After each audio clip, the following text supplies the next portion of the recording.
العالمین والصلاة والسلام علی رسول الکریم اما بعد فاعوذ باللہ من الشیطان الرجیم بسم اللہ الرحمن الرحیم وَيَوْمَ نَحْشُرُهُمْ جَمِيعًا ثُمَّ نَقُولُ لِلَّذِينَ أَشْرَكُوا أَيْنَ شُرَكَاؤُكُمُ الَّذِينَ كُنتُمْ تَزْعُمُونَ ثُمَّ لَمْ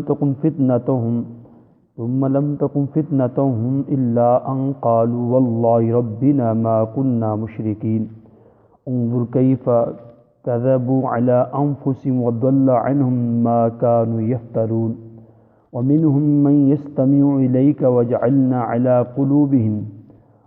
قلوبهم أكنة أن يفقهوه وفي آذانهم وقرا وإن يروا كل آية لا يؤمنوا بها حتى إذا جاءوك يجادلونك يقول الذين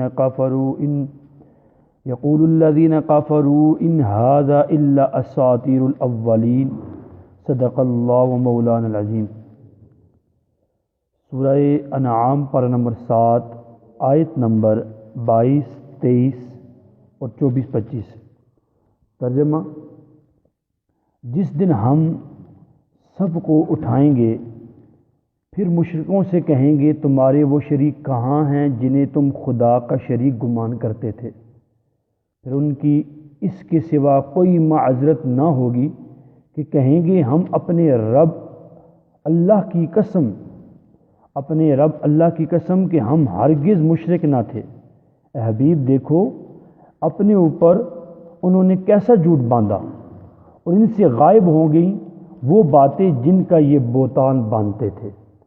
یہ آیت کریمہ کفار مکہ کے بارے میں نازل ہوئی ہیں، کافروں کے بارے میں، کہ قیامت کے دن کافروں کے پاس اپنے کفر اور شرک سے معذرت کی کوئی صورت نہ ہوگی، کیونکہ انہیں کہا جائے گا اپنے ان شریکوں کو بلاؤ نا جنہیں دنیا میں تم خدا کا شریک گمان کرتے تھے، کہ یہ بھی جیسے آج بدمذہب بعض کافر ایسے ہیں، بت کو خدا بنایا ہوا ہے، کوئی سورج کو خدا بنا کے بیٹھا ہوا ہے، کوئی چاند کو خدا بنا کے بیٹھا ہوا ہے، ٹھیک ہے، کوئی اپنے ہاتھوں سے بتوں کو تراشتے ہیں، مورتی بناتے ہیں، اسے خدا بنا کے بیٹھا ہوا ہے۔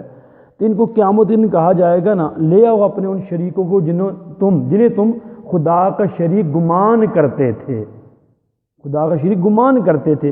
اب ان کے پاس معذرت کے سوا کوئی بات نہ ہوگی۔ وہ کیسے معذرت کریں گے؟ قرآن اس کو بیان کرتا ہے، فرمایا سوائے اس کے کہ شرک سے صاف انکار کر دیں گے۔ وہ کیا انکار کریں گے؟ وہ کہیں گے ثم لم تکن فتنتہم الا ان قالوا واللہ ربنا ما كنا مشرکین۔ وہ تو یہ کہیں گے ہم تو مشرک تھے ہی نہیں، ہم نے تو کبھی شرک ہی نہیں کیا۔ اب وہ دلیل تو دے نہیں سکیں گے، ڈائریکٹ کیا کہیں گے؟ ہم تو مشرک ہی نہیں تھے، انکار کر بیٹھیں گے۔ تو فرمایا ان کے متعلق اگلی آیت میں فرمایا گیا، اے حبیب صلی اللہ تعالی وسلم دیکھو اپنے اوپر انہوں نے کیسا جھوٹ باندھا کہ عمر بھر کے شرک سے ہی مکر گئے ہیں، ساری عمر وہ شرک کرتے رہے ہیں۔ انظر کیفا، اے محبوب آپ دیکھیے، کیفا کذبوا، انہوں نے جھوٹ باندھا علی انفسہم، اپنی جانوں پر، وضل عنہم ما كانوا یفترون، ان سے غائب ہو گئی، گم ہو گئی وہ باتیں جن کا وہ بہتان باندھا کرتے تھے، جن کا وہ جھوٹ باندھا کرتے تھے، اور ایک دوسرے پر الزام تراشی کریں گے، ہمیں تو ہمارے بڑوں نے گمراہ کیا ہے، ہمیں تو فلاں نے گمراہ کیا ہے۔ اب ان کے پاس کوئی دلیل بھی نہیں ہوگی۔ اگلی آیت میں پھر واضح فرمایا جو الزام تراشی وہ کریں گے اس کو بیان فرمایا وہ اس طرح کہیں گے ان میں سے کوئی وہ ہے جو تمہاری طرف کان لگا کر سنتا ہے اور ہم نے ان کے دلوں پر غلاف کر دیے ہیں کہ ان کو نہ سمجھے، ان کے کانوں میں بوجھ ڈال دیا ہے، اگر ساری نشانیاں بھی دیکھ لیں تو ان پر ایمان نہ لائیں گے، حتیٰ کہ جب تمہارے پاس تم سے جھگڑتے ہوئے آتے ہیں تو کافر کہتے ہیں یہ تو پہلے لوگوں کی داستانیں ہیں۔ یہ کفار کا ایک گروہ تھا، وہ سرکار دو عالم صلی اللہ علیہ وسلم جب قرآن کی تلاوت کیا کرتے تھے تو قرآن کی تلاوت سن کر جو گفتگو کرتے تھے، قرآن کریم نے اس کو بیان کیا۔ فرمایا ایک مرتبہ ابو سفیان، ولید، نذر اور ابو جہل وغیرہ جمع ہو کر رسول اللہ صلی اللہ تعالیٰ علیہ وسلم کی تلاوت کے قرآن پاک سننے لگے۔ نذر سے اس کے ساتھیوں نے کہا محمد صلی اللہ علیہ وسلم کیا کہتے ہیں؟ تو کہنے لگا میں نہیں جانتا، زبان کو حرکت دیتے ہیں، پہلوں کوئی قصے کہہ رہے ہیں جیسے میں تمہیں سنایا کرتا ہوں۔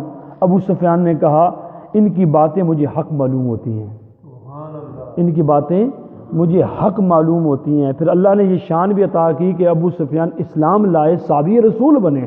پھر آپ کے بیٹے بھی صحابی رسول بنے، آپ کی زوجہ بھی صحابیہ بنی، ٹھیک ہے؟ تو انہوں نے الفاظ کے استعمال کیے، مجھے ان کی باتیں حق معلوم ہوتی ہیں۔ ابو جہل بدبخت نے کہا کہ ان کا اقرار کرنے سے مر جانا بہتر ہے، ان کی باتوں کا اقرار کرنے سے مر جانا بہتر ہے۔ وہ بدبخت پر ابو جہل قرار دیا گیا، ٹھیک ہے؟ اور اس پر یہ آیت کریمہ نازل ہوئی کہ کافروں کے قرآن پاک کو پرانے قصے کہنے سے مقصد کلام پاک کی وہی الہی ہونے کا انکار ہے۔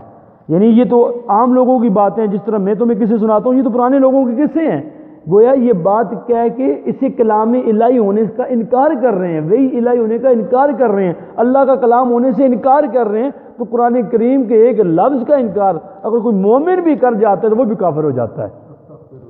اگلی آیت میں ارشاد فرمایا، پھر ان کا انکار کا انداز بھی بیان کیا، فرمایا وَهُمْ يَنْهَوْنَ عَنْهُ وَيَنْأَوْنَ عَنْهُ أَنْ يُهْلِكُونَ إِلَّا أَنفُسَهُمْ وَمَا يَشْعُرُونَ، وہ دوسروں کو اس سے روکتے ہیں اور خود بھی اس سے دور بھاگتے ہیں اور اپنے آپ ہی کو ہلاکت میں ڈالتے ہیں، انہیں شعور بھی نہیں ہے۔ اب کیسے؟ فرمایا دوسروں کو اس سے روکتے ہیں، مشرکین لوگوں کو قرآن شریف سے یا رسول کریم صلی اللہ علیہ وسلم سے، یا آپ صلی اللہ علیہ وسلم پر ایمان لانے اور آپ صلی اللہ علیہ وسلم کی اتباع کرنے سے دوسروں کو روکتے ہیں۔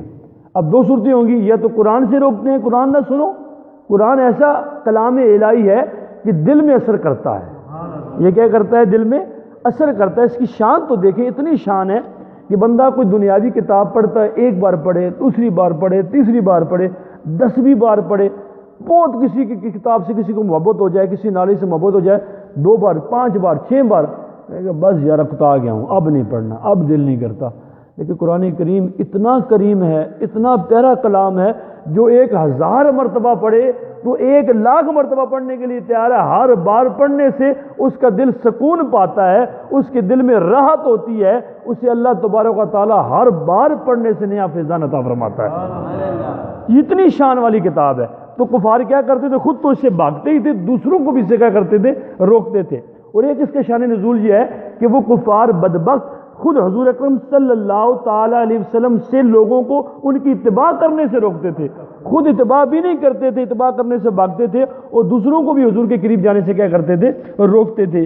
یہ آیت کفار کے بارے میں نازل ہوئی جو لوگوں کو سرکار دو عالم صلی اللہ تعالی وسلم پر ایمان لانے اور آپ صلی اللہ تعالی وسلم کی مجلس میں حاضر ہونے اور قرآن کریم سننے سے روکتے تھے، خود بھی دور رہتے تھے، کہیں کلام مبارک ان کے دل پر اثر نہ کر جائے، کلام مبارک ان کے دل پر اثر نہ کر جائے۔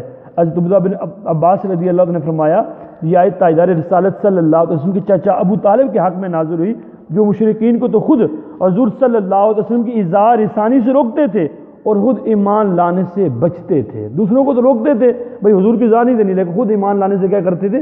بچتے تھے۔ لیکن بظاہر پہلا قول ہی صحیح مفسر کہتے ہیں، کیونکہ یہاں جمع کا صیغہ استعمال ہوا کہ باقی سارے کافروں کے بارے میں کہا گیا کہ جو خود بھی ایمان لانے سے کیا کرتے تھے؟ بچتے تھے، اور دوسروں کو ایمان لانے سے کیا کرتے تھے؟ روکتے تھے۔ اللہ تبارک و تعالیٰ کی بارگاہ میں دعا ہے، اللہ تبارک و تعالیٰ ہم سب کو صحیح معنوں کو قرآن کو سمجھ کر اس پر عمل پیرا ہونے کی توفیق عطا فرمائے۔ اللہ تعالیٰ ہمارے اہل و عیال کے ہر طرح کی مصیبت سے محفوظ فرمائے، آمین بجاہ النبی الامین صلی اللہ تعالی وسلم۔